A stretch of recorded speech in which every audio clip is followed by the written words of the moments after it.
Today is our first lunchtime lecture of the autumn-winter season for 2019, and it's titled London National Park City, What If?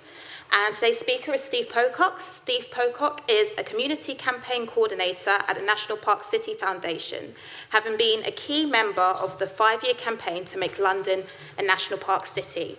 He is now building a network of makers and champions to help everyone enjoy the national park city. Steve is a London explorer, tree mapper, trail maker, urban nature photographer, park promoter, guerrilla gardener, imagineer of the Great West Hedge, and trustee of Cultivate London. So today, Steve will explain the vision behind the London National Park City and explore the importance of asking what if. You will leave with lots of ideas about how to get involved and make life a lot better in London for people, for nature, and for wildlife. Thank you, Steve. Thank you, Now.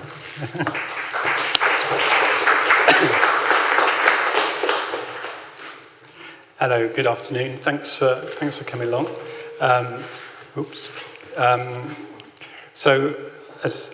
My name's Steve, and I just want to talk today very quickly about National Park City. National Park City is a big thing. There are thousands of different aspects you can talk about. So what I'm going to talk today is a very specific slice through that, and I've just picked a few sort of themes. I'm going to talk about what is the London National Park City, what does that actually mean. We're going to talk about the question that we often ask, which is what if, and we're going to talk about how we can make life better in London. So first, what is the National Park City? So most simply, it's a place you can enjoy being in. London's outdoors is fantastic. You can just enjoy London for what it is. It's a vision you can share. National Park City is full of huge ideas, and it's about everyone getting involved and sharing that vision and bringing their own ideas into the whole. And it's a movement that you can join. So we have campaigners, we have supporters, we have makers, we have champions. We have all sorts of people throughout London from all sorts of backgrounds and all sorts of situations are involved in National Park City and understand and are contributing their part to it. And National Park City is about working together on all the things that we want more of in London. So walk around London, find something that you like and appreciate, and work out how we can work together to get more of it. London can be a national park city, down to the work of millions of people, thousands of organisations over hundreds of years. It's quite a unique city in that way. And it can be a national park city. A national park city is much like a national park. National parks are all around the world. You can think of them in the States, in Australia, everywhere has national parks. They're run slightly different in different places. Some are run very organised. If you go to the States, there are rangers with their uniforms and their jeeps and very organised. If you go to other areas of the world, national parks are run by the community, by the indigenous people.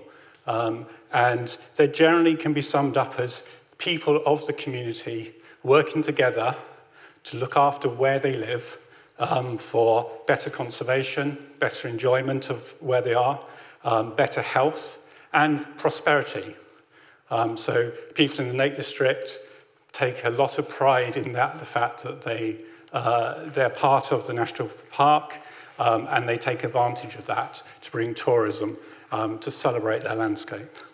So National Park City builds on that idea. It builds on the people who live in the community taking care for and being aware of their landscape and thinking about it and celebrating it and promoting it and making it better.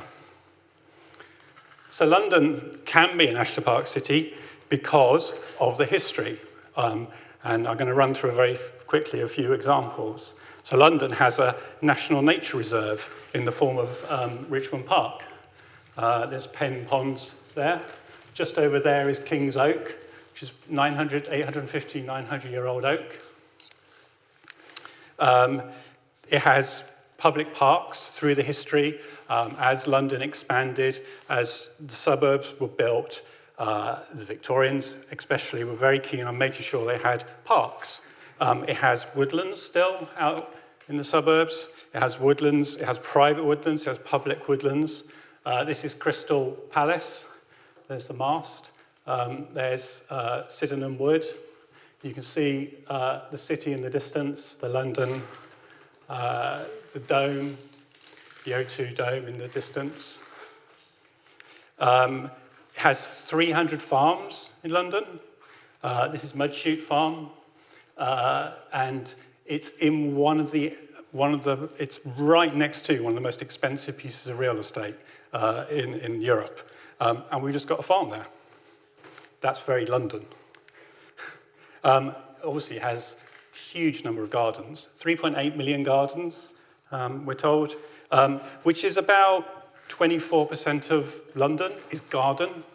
So if you think about London as a landscape, if you want to make a difference in London, you've got to focus on, you don't have to just focus on parks or the verges along roadsides. If you think about the gardens, privately owned gardens mostly, obviously, and the space and what they could potentially provide, help people who live there, who own a garden, to understand what it is that they have, the potential they have to contribute to National Park City.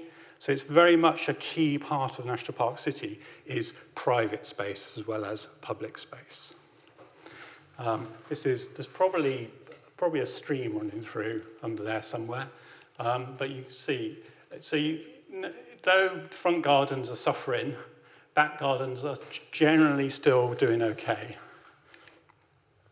London is obviously home to lots of very well-known environmental organisations. And one of the points we make is that London is often thought as a financial capital of the world. It could be an ecological capital as well, of the world as well. We have all the resources and all the capability and all the knowledge in London to kind of pull together a lot of these ideas. And this is the sort of the classic that we've used for a long time, explained about. London is 49.5% green and blue. It's actually 47.5% green, 2% blue. So blue being the Thames, obviously the well-known, but the reservoirs and sort of probably the reservoirs are adding up to it, some of the Lea Valley and so on. It's very green. And the green is different in London than it is in lots of cities around the world, in that it's spread out. There are tiny little spots of green everywhere throughout London. If you go to New York, obviously, there's Central Park. It's this huge lump of green in the middle, but if you go beyond that, you don't find as much of that is green. So London is very special in that way, in that you're always very close to green open space. London has 15,000 species. When we started our campaign about 4 years ago, Giggle, who are responsible for tracking statistics about the wildlife and the environment in London, told us that there are about 13,500 species. And over the last 3 years, they seem to have discovered 1,500 species lost in their vaults or whatever. But it's just a continually growing number.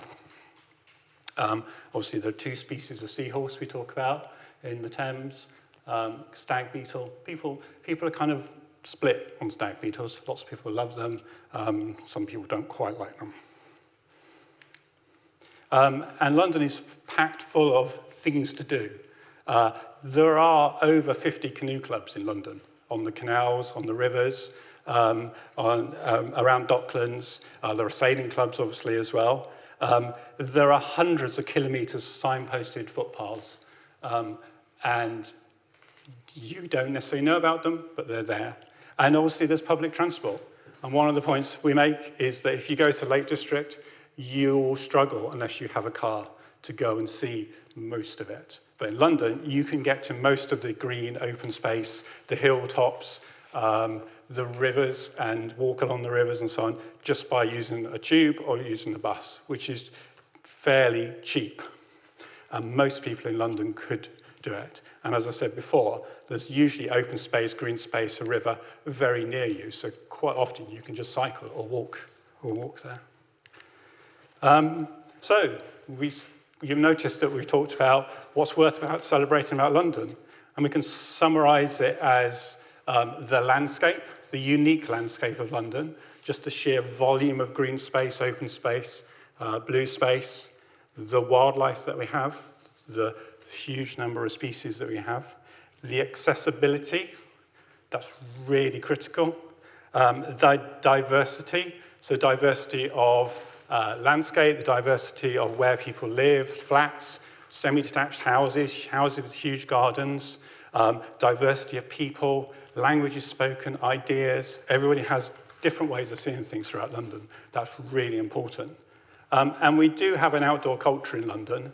It's not quite necessarily as strong as some European cities, but there are lots of things that go on outdoors, lots of sport, obviously a huge number of people who play football on a Sunday, those sort of things. Those are all worth celebrating. And in National Park City, we bring them all together into one thing about enjoying going outside more, promoting more time outdoors, and encouraging people to think about what they have and how to get more of it. But we also face problems in London, obviously. And some of those, we can list some of those. Air pollution, obviously very high profile. Litter and plastic pollution. Loneliness, health, depression. General health of people who don't necessarily get out very often. Lack of outdoor play for children. There's been a huge crash in the number of children being allowed out to play on their own, children being allowed out to play in sort of more risky situations. Dan, one of our founders, has often done sort of walks across London looking for children. He did one a few years ago where he purposely went out on a sunny Saturday afternoon. He walked from the very south of London all the way up to north of London, going via parks and looking for people, and specifically looking for children out, young people out on their own. And he only saw two sort of teenagers out on their own. The rest would be out with their parents, generally walking a dog. You know, dog walking is kind of obviously gets you outside, but it's not the sort of outdoor play that you'll find benefits the children. He found lots of children in these sort of fenced-off playgrounds, but it's one of the key messages that we're looking to get out there is the importance of letting children get out and explore the outdoors. And if you're in London, it's really easy. There are lots of places you can go. It's really easy to reach. Climate emergency, very important, and the extinction of species within London, within cities. And one of the points is that over the next 50 years, the population of the world is going to become more and more urban. There are some predictions that maybe 70% of the population will live in cities within 50 years. So we have to work out how we're going to live in cities in a way that doesn't destroy the world and allows us to stay in touch with nature. And we feel that young people growing up understanding nature, understanding wildlife, are going to be much better citizens and take care of the world more. And if most of those children in cities, we need to find ways in which children in cities can experience life and wildlife and the nature. So there are lots of people doing great work. That's a fantastic thing about London. There are a huge number of organisations. There are about 650 friends of park groups around London. They're doing fantastic work. Some do amazing stuff. Some are just little groups who occasionally meet up, but it's all important.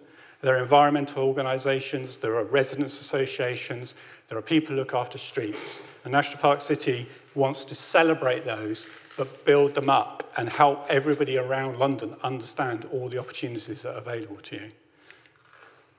So we have three main aims. As I said, we want to enjoy London's great outdoors more. We want to make London greener, healthier, so they kind of connect, obviously, and we want to make London wilder. we're not really for sort of neatness. We want to see more wildness. We want people to value that every little bit of grass doesn't have to be shorn to a couple of inches of its life. We like wildness and we like a bit of untidiness. That's quite a bit of a challenge to some people, but we think it's really important to kind of make the city feel more natural and less worrying about lots of spending money on maintaining things in a way that aren't natural. And we want to promote London's identity as a national park city, which is about sort of a more sort of global message and about talking about London as a global ecological city. So one of the things that we do, and we've done it from the very beginning, is we ask this question, what if? It's a very creative question. We look around and we go, well, what if? And one of the first questions that was asked was, what if London could be a national park city? How do you make that happen? You start with the creative thought and then you kind of go backwards and try and work out how to get there. It encourages imagination. We don't have to be limited. We don't have to be limited by the current rules that exist. We don't have to be, you can free yourself. And some of the people who work in some of these areas really enjoy this process of just simply and say, well, just think, what's the best thing? What's the thing you most like? Talk about it. Maybe you can work out how to do it. And if enough people start saying, well, why can't I have this? What if this? Why can't I have this? Then you start to say, why not? And you start to go, well, hang on, why aren't the council helping me? Why aren't they putting wildflowers where where they've got grass all around these blocks of flats? Why aren't they doing that? And then if you go and talk to the council, you start to understand why they don't do that.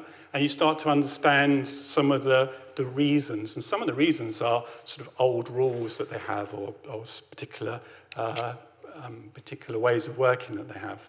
I was actually at a meeting yesterday with Hounslow Council, who are setting up a community steering group and specifically are looking at how they can get more wildflowers around the flats and that they own and along the roads that they manage.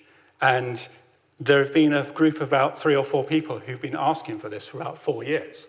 And they've suddenly switched and they've suddenly gone, oh, hang on, yeah, actually, if we come and talk to these residents, maybe there's a way that we can work with them and these groups that exist around London who are keen gardeners and so on, maybe we can find a way through. And they're going to be planting out about 25 different wildflower areas around Hounslow for the first time this autumn. And it's not a perfect solution, and they acknowledge that. But it was simply about everybody just saying, well, why can't we have more wildflowers?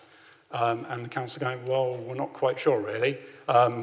Let's have a look at how we can change things around.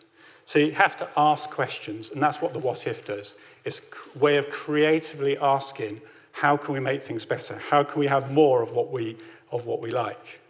So here's some what ifs that we've got. A what if allows you to start a conversation as well. So you go, well, I'm in a street. We don't seem to have we don't have any trees in our street. Why is that? What if every house had one tree in front of it? Or every house could adopt one tree? What would happen? What would it look like? This is Bonington Square in Vauxhall. If you've never been, you should definitely go and visit. It's an amazing place. It's got a long history, which kind of started with some squatters in the 80s at some point. But virtually every house is really dense as well.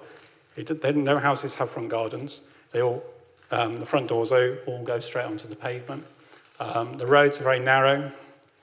And they have a cafe there, they have a garden, and then every single house in front of it has pots. It has recycling bins with plants in. It has microwaves planted with plants. It's kind of a bit crazy, but there's nothing to stop you putting plants on the pavement. And once one person does it, your neighbour copies it, and it's a sort of a domino effect. And you see the same happening with balconies. If one person plants up a balcony, you'll quite often see people around start to go, oh, okay, I can do that. So we want to encourage people to have conversations The more you talk to other people about what are good ideas, the more things can happen. There are hedgehog highways. Obviously, you see this a lot, and you'll see people saying, oh, just cut a hole through your wooden fence. In London, you don't have lots of people with wooden fences. A lot of people actually have walls between their gardens because of the age of some of the houses. This is a guy who works in Barnes. He's got this giant drill, and he's got this big cone on the end of it, and he goes around just putting holes through people's walls for them. And he goes to talk to everybody in the street and says, I've got this drill, I can put a hole through it. And he encourages neighbours, because hedgehogs need several gardens, lots of gardens for their range, and he encourages neighbours to join up. We asked, what if London was more than 50% green? And we did that 4 years ago, and after 2-3 years' work, the mayor has included it in his environment strategy. So you can ask questions, you can start small, but you can actually bring about change in plans, and in the London plan, for example, which we've also put evidence towards. What if there was more art around the streets, and specifically art that celebrated London's nature? So everybody who walks around London not being aware of all the wildlife around them, if there was art there which highlighted something that's local or something that's threatened, what does that do? Does it change the way that people see London? This is one that I worked on. What if there was a hedge all the way along the A4? This is something that happens in the continent a lot. We don't seem to do it over here. You basically have the cars on one side, you have a hedge, and if it's over human height, it can significantly reduce the amount of pollution that you are subjected to. It can sort of reduce it by 60-70%, depending on the species. Obviously, depave, get rid of all that boring concrete, put in wildflowers. This is something that Hackney Housing did this year. This is this spring. This is something that has happened in Hounslow. This is a tiny little block of flats. They've got one of those standard boring squares of grass, and they're just going to stop mowing it and see what happens. And they're going to probably plant some wildflowers in it. But it's got a name. It's called the Devonshire Road Wildlife Garden. It's got a sign to explain the wildlife that people might see there. So it's not, you don't just stop mowing, you have to promote it. You have to give a story. You have to kind of explain to people what's going on. This is the Friends of the Earth have launched a campaign called 10 Times Greener. They have employed someone called a postcode gardener. A postcode gardener is someone who works within a community to help green the area, and they're basically available for residents. They'll organise events, but they're available to advise residents. And at the top, you can see that they got together in their street and they planted lots of planters all along their street. So you can't just do this on your own necessarily. Sometimes you need experts. And a postcode gardener is a good example of where you can facilitate and explain and help people make a difference.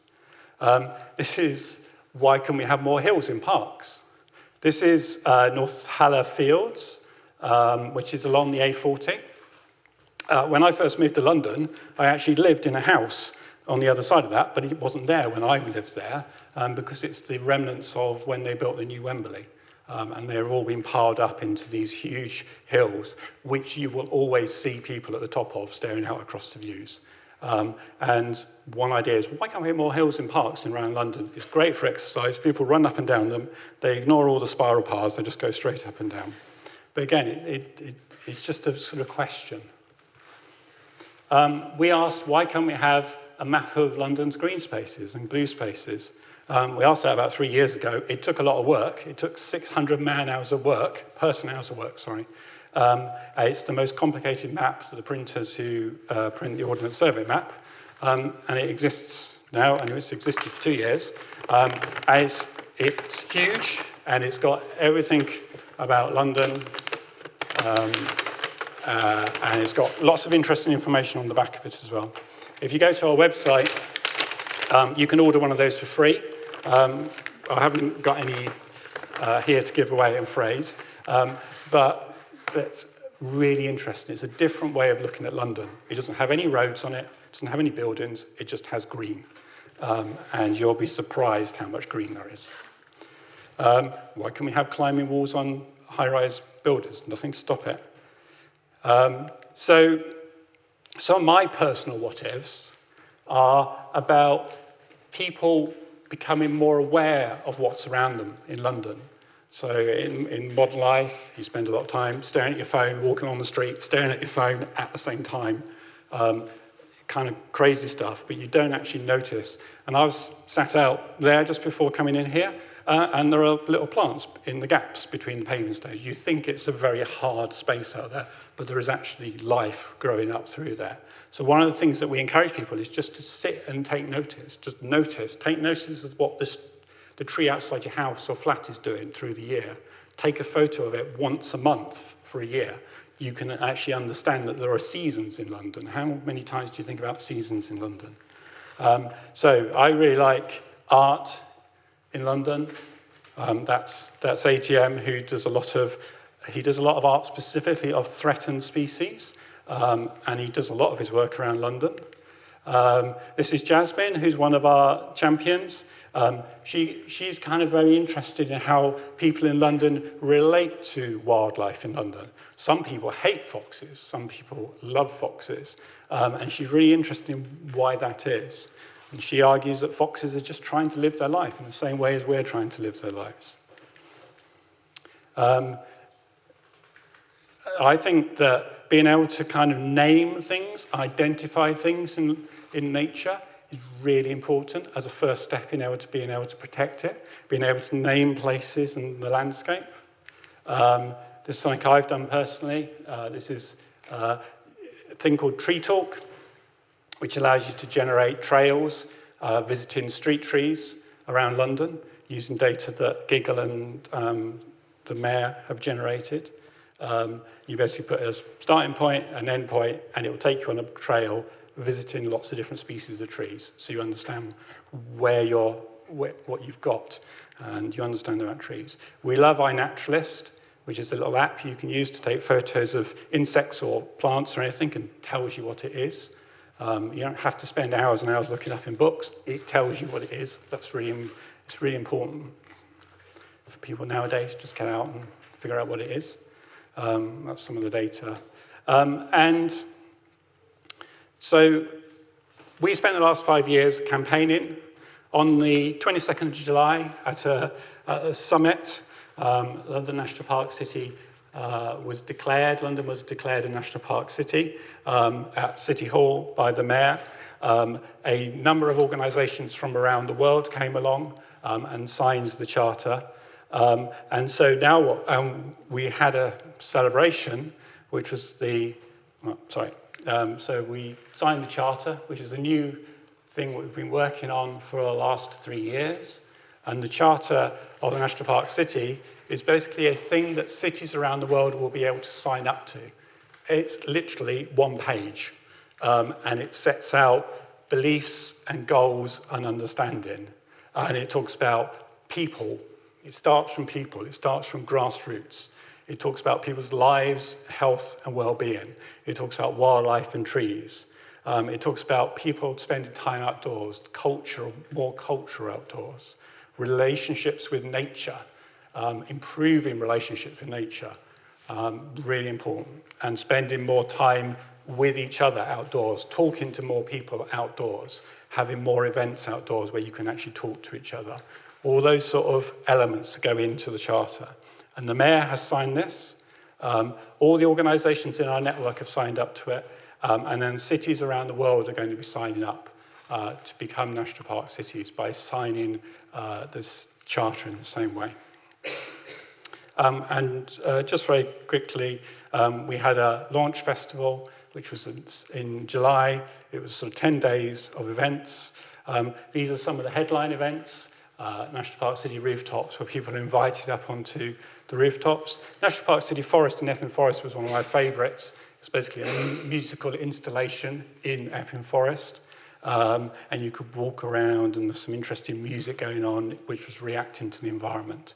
So it's about celebrating nature and wildlife in a different way. It doesn't always have to be about It's about connecting to different people. Not everyone really likes spiders and bugs.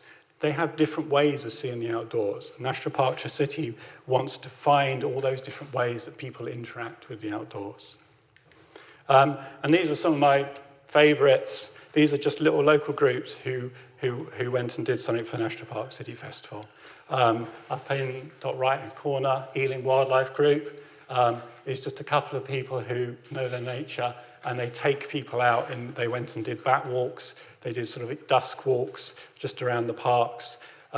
Heston Action Group down here, near Heathrow Airport, their whole thing is picking up litter, but they've started taking groups, knocking on their neighbours' doors, literally, and just inviting them and go for a walk in the metropolitan open lands that they have behind their houses that most of the people who live there have never been in before.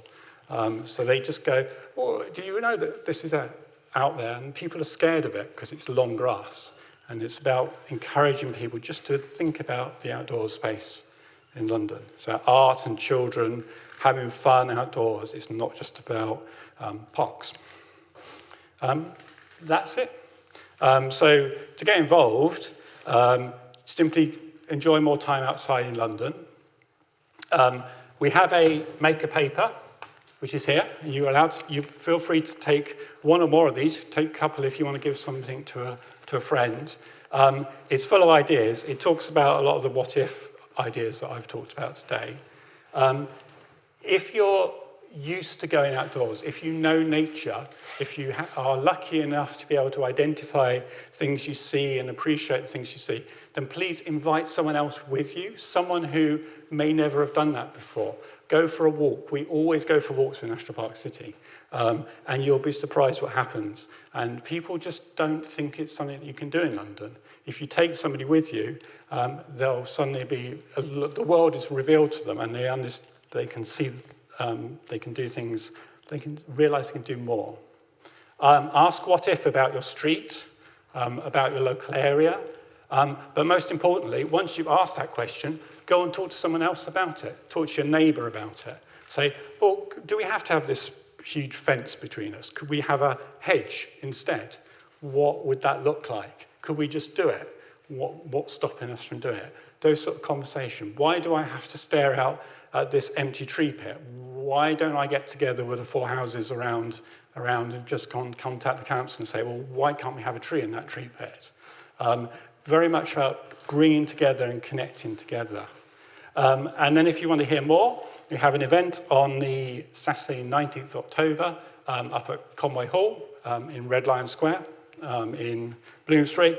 And we're going to do one of those every 4 months maybe, a National Park City gathering, and we have interesting people come and talk about all the fantastic things that they're doing around London in the outdoors, with nature, with wildlife, with gardening, with swimming and so on. And it's a lot of fun and lots of very intriguing and inspiring people.